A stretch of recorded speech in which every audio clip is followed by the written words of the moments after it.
Você conhece o livro da lei? Liberal vel legis? Liberal? Liber legis? Você conhece? Ou está caindo aqui de paraquedas? De qualquer forma, eu sou Paulo de Loyola, o Mago Ranzinza, e hoje no Falando em Telema a gente vai ver 7 coisas sobre o livro da lei.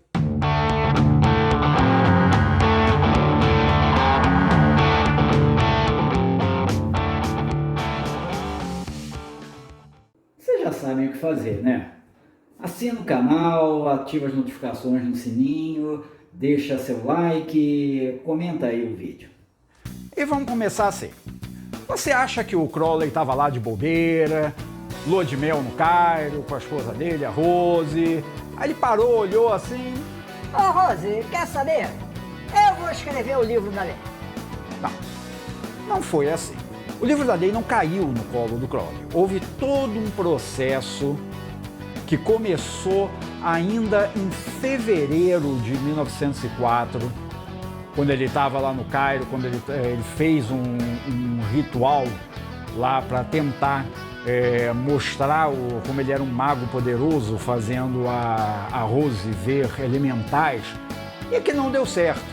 Mas aquilo despertou alguma coisa na Rose que a gente pode chamar de poderes de vidência. Eles saíram lá do Cairo, foram começar a viajar, a Rose descobriu que estava grávida, eles voltaram para o Cairo, os voltaram lá para a câmara mortuária da pirâmide, o Crowley tentou de novo fazer Rose ver elementais, o Crowley deu com os burros na água de novo, mas esses poderes de evidência da Rose foram aumentando, ela foi entrando cada vez mais em estados alterados de consciência. Esses estados alterados começaram a permitir que ela entrasse em contato com, chamemos de entidades divinas, vocês chamam do que você bem entender, que começaram a passar instruções para o Crowley para que em 20 de março de 1904 ele fizesse o que é chamado do grande ritual. Ela, a Rose, ensinou para o Crowley a fazer esse ritual no qual ele invocaria o deus Horus. E aí começa o que é chamado a temporada sagrada telêmica, começa o equinócio dos deuses, começa todo esse processo. Foram várias etapas que foram se dando, né? O primeiro contato de Rose Kelly com essas entidades, ela passando para ele as instruções para a invocação de Horus, o Crowley invocando Horus, o Crowley sabendo que seria necessário, que ele estaria começando ali o equinócio dos deuses, que seria necessária a fundação de uma nova ordem, a Rose continuando com suas vidências, entrando em contato com Horus, explicando para o Crowley o que fazer, e aí sim, nos dias 8, 9 e 10 de abril de 1904, no livro da lei. A segunda coisa que é muito perguntada até, é se aquele processo do Crowley, enquanto a Rose era vidente, né, o Crowley era chamado de escriba, se ele foi um processo de escrita automática ou psicografia, algumas dessas coisas que a gente está muito acostumado a ver, principalmente aqui no Brasil. Não foi. Conforme o Crowley descrevia, ele não estava recebendo o que ele tinha que escrever. Não era uma coisa que chegava ali na cabeça dele e ele escrevia, não ficava ali. Não. Crowley descreve que ele ouvia a voz de Horus, como se fosse uma presença física. O Crowley entende que Horus ele não estava ali fisicamente, ele estava astralmente, mas ele escutava a voz de Horus e escrevia o que era ditado. Isso difere do processo de psicografia. Não era uma recepção espiritual. Mas afinal de contas, esse tal de Horus, quem é? Ele se apresenta como um mensageiro de Horus, que seria o deus do novo éon. Então ele estava ali representando, trazendo para o Crowley as palavras de Horus, juntamente com as palavras de Hadith e de Nuit. Crowley diz que, apesar de nunca ter visto o Horus cara a cara, né, o Crowley ficava numa escrivaninha virado para uma parede, e assim do lado esquerdo do Crowley, lá no canto, no outro canto do quarto, ficava o Aiwass. Mas o Crowley descreve ele como uma voz potente, uma voz meio urgente, né? Como sabendo que tinha um tempo limitado ali para falar. E é engraçado porque ele descreve a aparência física do Aiwass sem nunca ter visto, né? Dizendo que ele era um homem com roupas assírias, com roupas ali da Mesopotâmia, antigas, né? Um semblante moreno, alto, aparência de realeza. Vai saber como é que o Crowley sabia isso. Mas o que ele era? Até onde o Crowley sabia ali, ele era o que se chamava de entidade pré-terumana. Ou seja, algo que veio antes do surgimento da humanidade. E ponto. Com o tempo, Crowley disse que ele poderia ser algum tipo de anjo, algum tipo de demônio, e muito tempo depois, ele achou que poderia ser uma manifestação do seu próprio SAG, ou seja, do Sagrado Anjo Guardião do Crowley. Mas ele mesmo nunca chegou a uma conclusão. Então, o que importa, no final das contas, é que Aiwass, ele é o mensageiro do Deus do novo Eon, Deus que representa o novo Eon, o Eon de Horus. Aiwass é isso. Quando você lê o livro da lei, você chega lá no finalzinho, tem o comento. E ele está dizendo para você fazer o quê? Para você queimar o livro da lei. E vai muita gente, pega o seu livro da lei, puf, taca fogo. Pô, às vezes paga caro por uma cópia de um livro desses. E o cara queima o que está escrito ali no comento. Tá? E aí, a primeira coisa que você pergunta é, e se você estiver lendo no computador? Você vai tacar fogo no computador? Não vai, né? Então, não precisa. Você não é obrigado a queimar o seu livro da lei. Você pode ficar felizinho da vida com ele, pode deixar. Agora, qual é a ideia de queimar o livro da lei? É que você não saia por aí falando do livro da lei. Sabe aquela história de Clube da Luta? A primeira regra do Clube da Luta? Você não fala sobre o Clube da Luta? A primeira regra do livro da lei: você não interpreta o livro da lei para os outros. Tá? Você entrega, você dá de presente, você bota na internet, mas você não fica... Olha, eu li no livro da lei isso e não sei las quantas. Tá? Isso você não faz. E aí a gente vai falar exatamente da questão de interpretar o livro da lei. O livro da lei, o próprio Crowley falava que ele era um livro muito mal escrito, tá? Que era mal composto, que ele mesmo, se fosse escrever, ele teria escrito aquilo de uma forma muito mais elegante. E por que o livro da lei tem essa característica? Porque, na verdade, ele contém um monte de chaves de gematria, numerologia cabalística, né? de Kabbalah e de outras coisas. Então ele é um livro que ele não é só para você ler. Ah, tá, então é isso. Você precisa interpretar o livro da lei. Como é que você interpreta esse livro da lei?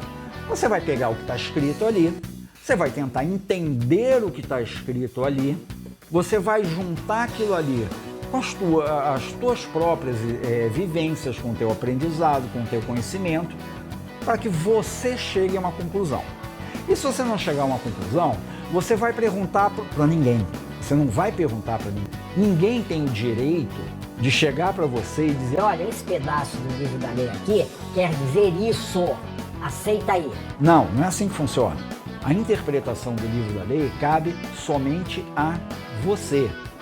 Então nunca pergunta para os outros: o que significa isso aqui no livro da lei? Não. Nunca chega para alguém e diz: isso aqui do livro da lei significa isso. Não. Permita que cada um possa ter o direito e a liberdade de entender qualquer passagem do livro da lei como a própria pessoa entender. Ah, caçamba, mas eu não estou entendendo nada. O que eu faço? Não tem a quem recorrer? Tem, ao Crowley. O Crowley escreveu alguns textos chamados de comentários. Tem os comentários do livro da lei, você tem os novos comentários do livro da lei, onde ele pega essas passagens e vai esmiuçando versículo por versículo, são 220, tá? E ele vai mostrando o que significa cada uma dessas chaves. Mas mesmo ele não vai te dizer o que é como você deve entender. Ele te dá o caminho das pedras, mas no final das contas, quem tem que chegar lá no final é você mesmo. E se a gente está falando de interpretação, a gente vai acabar chegando aonde? Em traduções. Afinal de contas, a gente fala português. A maior parte das vezes você vai ter acesso ao livro da lei em português. Isso é bom? Isso é ruim? Depende. É um ditado velho que toda tradução é uma traição. Porque é impossível você pegar qualquer tipo de texto em um idioma e quando você traduz para outro idioma, você não perder alguma coisa. Quando você tem um texto como o do livro da lei, que é um texto cheio de nuances, um texto cheio de chaves, um texto cheio de jogos de palavras, aí mesmo que não tem jeito, muita coisa vai ser perdida ali. Tem muita coisa que está no texto original do Liberal Verleges que não tem uma tradução exata. Então, quem está traduzindo vai ter que fazer um esforço de colocar no novo idioma o mais aproximado possível do que pode ser entendido ali. Então, como é que é uma boa tradução do livro da lei? Uma boa tradução do livro da lei nunca é feita por um único tradutor. Porque é impossível você não pegar o livro da lei e, quando está traduzindo, alguma coisa de interpretação sua do texto não ir sendo carregada quando você traduz. Quando você tem um time de tradutores, fica prestando atenção se o outro não está fazendo isso. Então você tende a ter uma diminuição desse efeito de interpretações pessoais na tradução, às vezes de uma palavra ou de uma sentença. Ele fica mais neutro, mais próximo ao que deve ser o original. Uma boa tradução do livro da lei, ela também vai recorrer justamente aos comentários do Crowley. O que o Aiwass quis dizer com isso? Aí o Crowley explica, tem isso. Ok, então como é que esta palavra aqui, esta sentença, dentro desta ideia aqui, vai ser melhor traduzida para o português? Então é assim que se faz uma boa tradução do livro da lei. Quando vocês forem adquirir um livro da lei impresso ou pegar um texto dele na internet, verifiquem como foi feita essa tradução, se foi uma pessoa só, se foi um time, qual foi o processo de tradução que eles usaram, para você garantir que você vai ter a coisa mais próxima possível do original.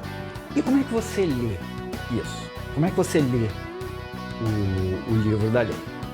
Bom, você pode ler as traduções, você pode ler em português. Agora, uma boa cópia do livro da lei, ela vai ter algumas características. A primeira delas é que ela vai ter tanto o texto em português, ou espanhol, ou japonês, ou seja o que for, quanto o original em inglês. Por quê? Para você poder olhar, você olha um versículo, ok, tá aqui a tradução, vai lá no texto em inglês e lê também a tradução em inglês. Para você poder comparar as duas, comparar as duas. Mas a minha tradução do livro da lei é perfeita. Não... Como eu falei, nunca é 100% perfeita, isso é impossível. Mas você pode fazer essa verificação. Mas eu não falo inglês. Pô, cara, sinto lhe informar, o inglês é a chamada língua sagrada de Tele. Tem, assim como o livro da lei, muitos dos grandes textos telêmicos vão estar em inglês e vão ter a mesma dificuldade de tradução que tem o livro da lei. Então, se você quer realmente se aprofundar em Telemann, estudar, saber o que está fazendo ali, você vai ter que aprender inglês. Você não vai precisar ser um literato, mas faz um esforço. Faculdades de letras normalmente têm cursos gratuitos de idiomas. Na internet você também encontra vários cursos gratuitos. Pelo menos tenta, para você poder chegar e fazer essa leitura do original. E por falar em original, existe também nas boas publicações do livro da lei o facsímile da escrita da besta. O que é isso? é a reprodução dos papéis, dos originais em que o Crowley escreveu. Uma boa cópia do livro da lei vai ter então essas três partes: a tradução, o original em inglês e a reprodução das folhas originais. E por que é importante ter isso aí? Para você fazer a mesma coisa, você leu a tradução, leu o versículo em inglês e vai dar uma olhada lá no original. Porque muitas vezes determinados elementos, por exemplo, alguns números ou algumas palavras estão grafados, tem um símbolo junto deles. O que era?